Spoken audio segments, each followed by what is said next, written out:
only 7 shows in, and the subject of tonight's rewrite is me. In the introduction of my interview with Republican National Committee Chairman Michael Steele last night, I said this.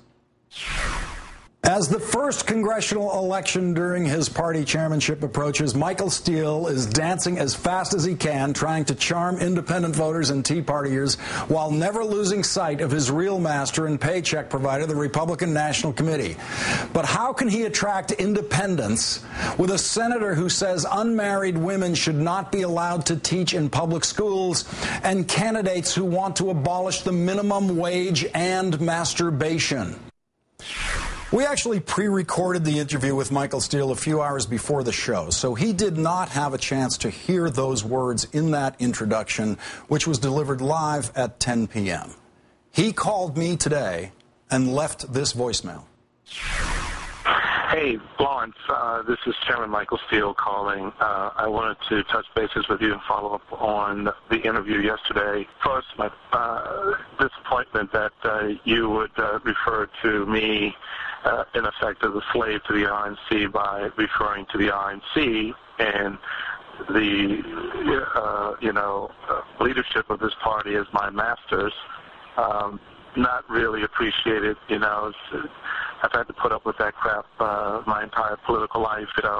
Really disappointed in your reference there, and would appreciate a correction to the record, because you can imagine if the RNC referred to Barack Obama as a slave to the Democratic Party, or more appropriately, as you put it, the Democratic Party as masters to Barack Obama, you would be hitting the roof on the air.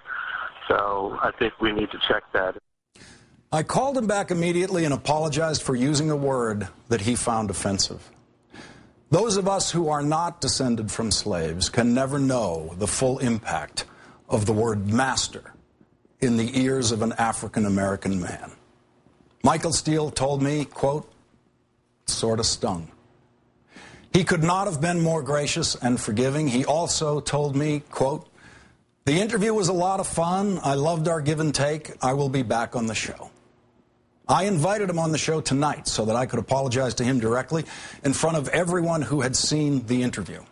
He said that wasn't necessary, and that the apology on the phone was more than anyone else had done who had slighted him in the past. He shared with me a bitter memory about a congressman who 4 years ago, in the heat of a campaign, publicly accused Steele of slavishly supporting the Republican Party. Michael Steele is still waiting for a personal apology on that one.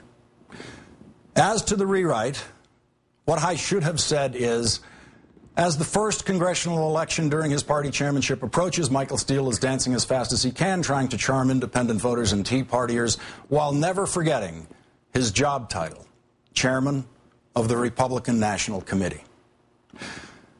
That I chose a word that could be misinterpreted as a racial reference on the same night that I took to this pulpit to so righteously condemn the viciously racist emails sent by New York billionaire and Republican candidate for governor Carl Palladino is ironic.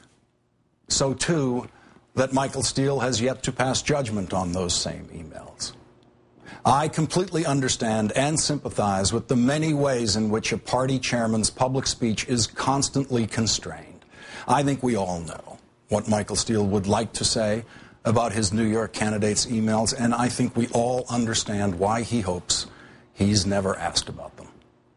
My public speech is not similarly constrained by political considerations. I am honored that Michael Steele believes me to be the kind of person he can call to explain his hurt and politely request and expect an apology.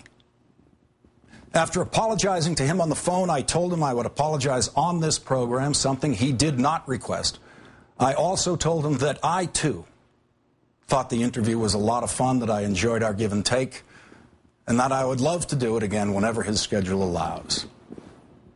Mr. Chairman, I sincerely apologize.